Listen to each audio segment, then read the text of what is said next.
Ooh, tickly. I'm blessing you with. We're here today with the beautiful Lara Mitchell, who is one of my dear friends. And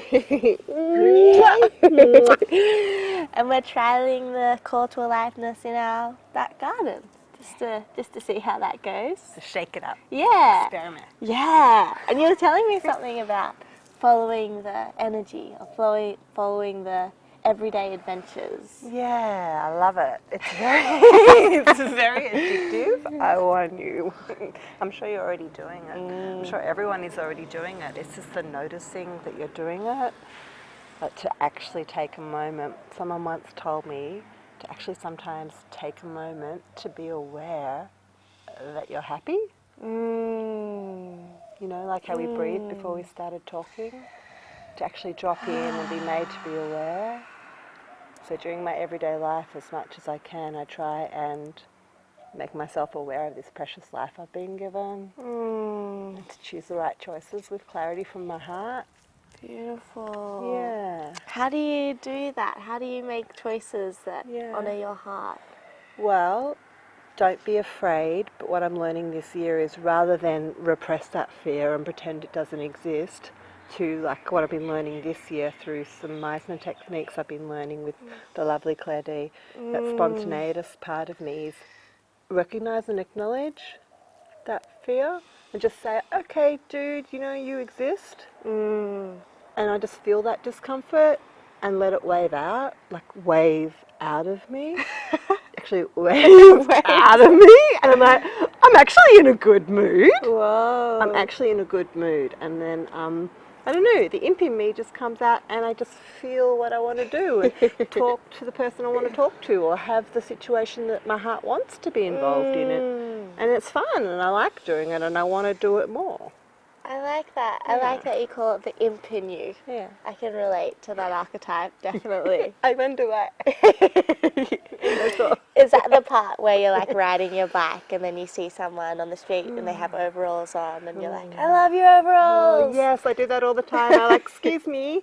Like, I often think people don't compliment each other enough. So you're like, excuse me, I love what you're wearing. You know? And you don't know what it means to that person. And I think it's like that lighting up feeling happens when you let yourself be real with another human, even if they're a stranger. Yeah, that's my passion. That's been my passion since I was a kid. I used to feel like the weirdo for it. And I did it anyway, and I've learnt slowly over the years to embrace it.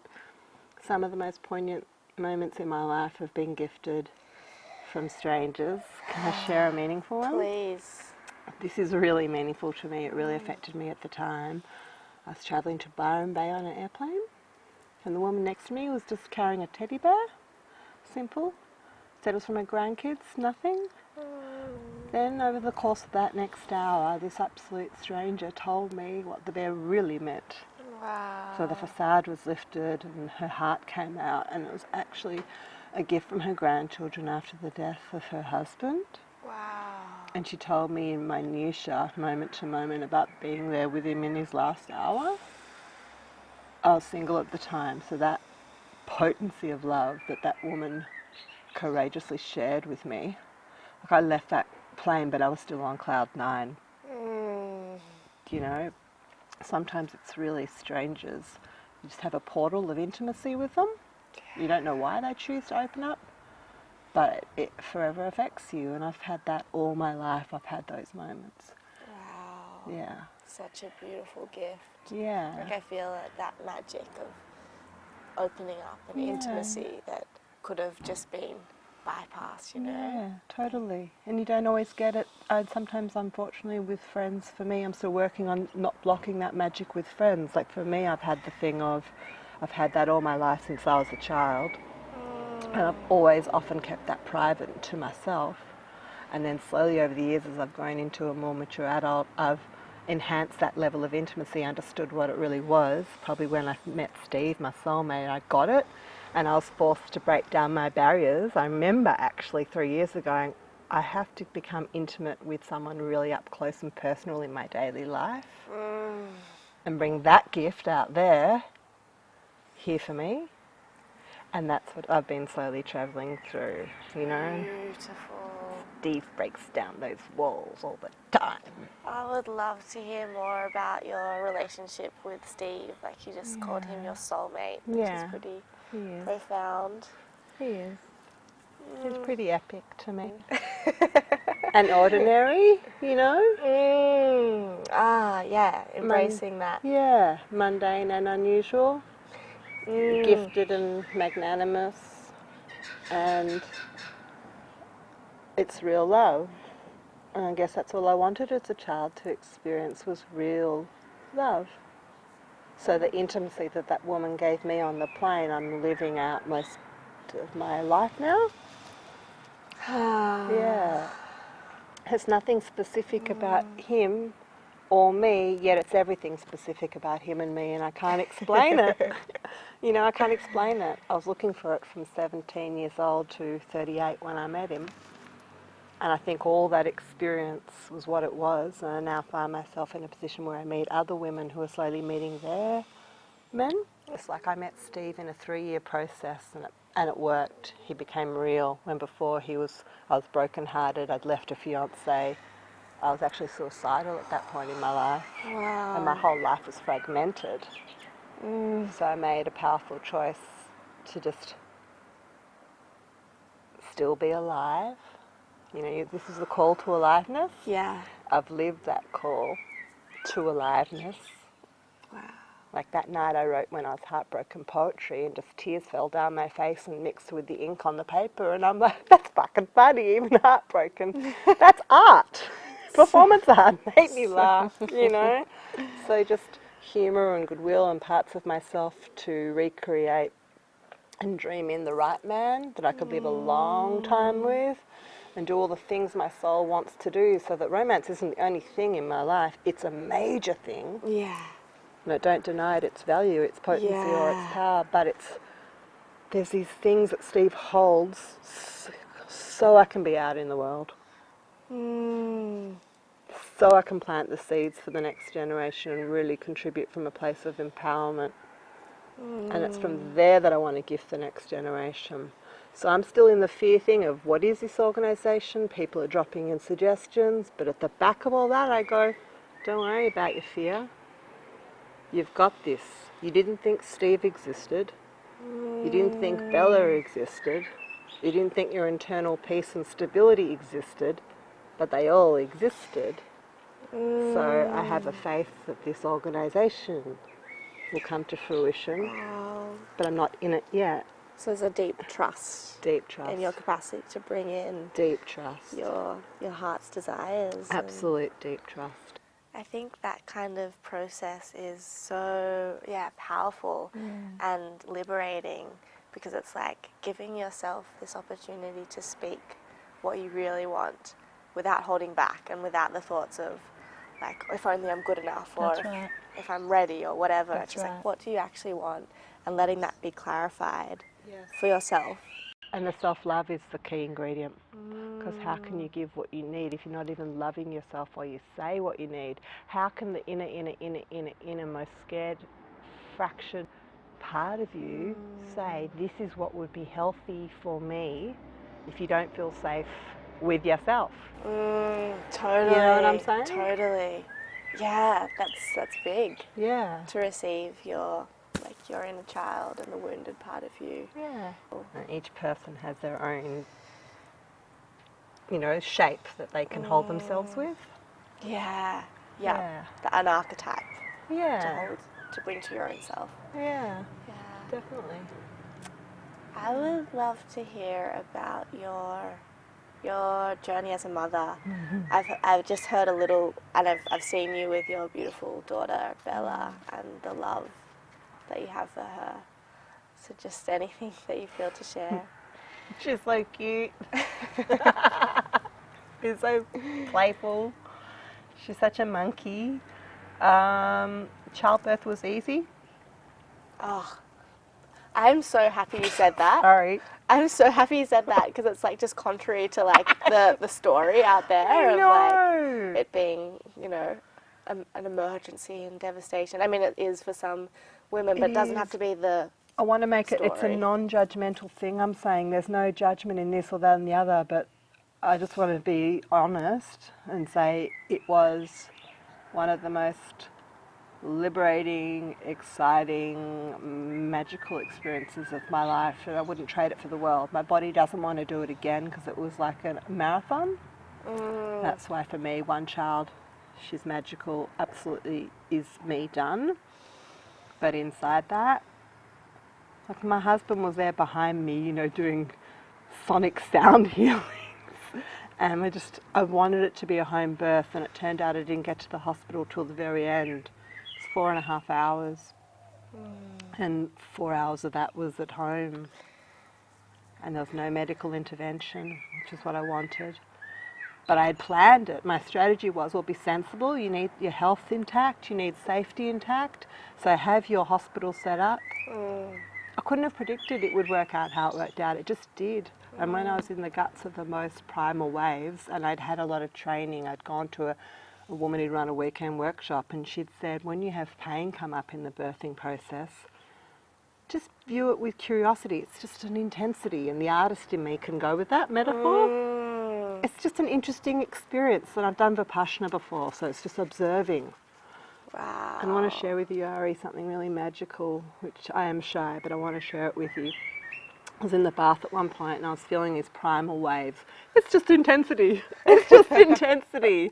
You know, it's like you're going up elevators of intensity, and each time, and I just dropped into me, and I just said from a very primal level, it's like, you know, when you press a button on a calculator and it just says add, and you know the function is to add. Well, I was limited. I couldn't talk that much, but I knew I need to press the calculator. So I just shot up out of my voice while I'm feeling everything, and I'm in my body so much. And I'm like, Steve, just say you love me. That's like me pressing the calculator. Just say you love me. And so he would stand there by the bath, look me in the eye, and all he said was just those 3 words, I love you. But the magical effect of intimacy tiding through my body actually alchemically changed the intensity of what I was feeling, and the wave passed. Wow. And so once I figured I found the button that worked, just say you love me again. Every time it got to that peak, I'd say you love me. It was like being pragmatic. Wow. Because I knew it was working. Pragmatic and magical. Like, fuck. Pragmatic and magical. Beautiful. I was figuring it out in the moment. I'm like, keep reeling this in. And then I'm like, what it anchored in me, which took time to really anchor, was love is way more real and visceral than you've ever guessed. And I'm a deep romantic, so for me to uncover the next true depth, and that's what Bella is for me. She's just an exposition, a mining in friendship and healing old fragmented parts of myself. Like, her energy heals me without trying. She's just playful and I heal. You know? Wow, Lara, I'm just like sitting in the awe and love of your birthing experience. Yeah, it was amazing. What a way for Bella to enter the world as well, Yeah. with that much love. And Her daddy caught her in the hospital. We were there 13 minutes. 13 minutes. I got to be in the scene from the movie where they reel you in the wheelchair, up the escalator, they've done all the admin. Like I said, I don't know what position I'm meant to be in. She's like, just do this. I'm like, okay. I said, can I scream now? I just want to like make a sound. And she's like, go for it. And I did the biggest scream like of my entire existence. And I'm like, I can't do that more than once, just once. And Bubba didn't come out. I'm like, oh no, I don't want to do that again. And I'm like, we can see her head. She's come through. Just one more scream. And I realised it doesn't have to be the same. That was that all-powerful big release. This time I just did a deep guttural opening sound. And the midwife was doing some technical thing to help my spine because I'd had a worry about my spine. So she was holding Bubba. And then Steve caught her. Incredible. And the first action, oh my God, do you want to know the first thing Bella did? Was she took her little hand and found my pinky and held me. Oh. Wow. It's incredible. Yeah. It was amazing. It's just amazing. She hasn't been a burden. What I found frustrating, and I'm learning to get rid of it, is society's projections of the nuisance of children. And it hasn't been my experience. It's been the extreme opposite. The extreme opposite. Are you talking about the story of like when you have a child, you can't everything. do your art, you can't Everything. do the things that, Everything. And I do keep quiet. I have to learn to speak up. I keep quiet because I don't want to offend people and I don't want to upset people. And I hate being different. Like, we all say kids are bad. I'm like, no. Okay. Okay then. Okay. You know, like neighbours in my street saying, sorry, you haven't been able to sleep much now, have you? I'm like, no, that wasn't our experience, but we'll just say a joke. Just say a joke and just, I guess what I want to do is reclaim my voice because I retracted a bit to keep our private life private. And I don't want to defend myself against the world. That's not me and that's not my style. So I've got a little bit of hurts that I need to unplug to just, it's time. Just say it like it is now. She's a joy. She's easy. You know, she's joy and she's easy. And we do teamwork. Steve and I got teamwork. Amazing. And at first you don't want to do things. You don't want to do your ceramic course or whatever you're into because you're tired. That's normal. It's not dysfunctional or lacking freedom. It's just you're recovering from the biggest physical act you've ever done. Absolutely. You know, and I've seen, like right now I'm in a debutante ball moment of my life where I'm wanting to do burlesque and I'm doing my acting and I'm going out with my friends more and I have an expansive nature anyway, and it's like I've just allowed it to come internal when it needed to be and external as it's calling me to be. And for me that's also strongly entrenched in how I was raised. Even if I had a difficult childhood, one of the things I was raised with was the value of my mind. Like my mother raised me still with the value that you will know your own mind. And both my sister and I, what we have in common, though we are different, is we each define for ourselves what life is. And we each implement that with full heart and a lot of awareness.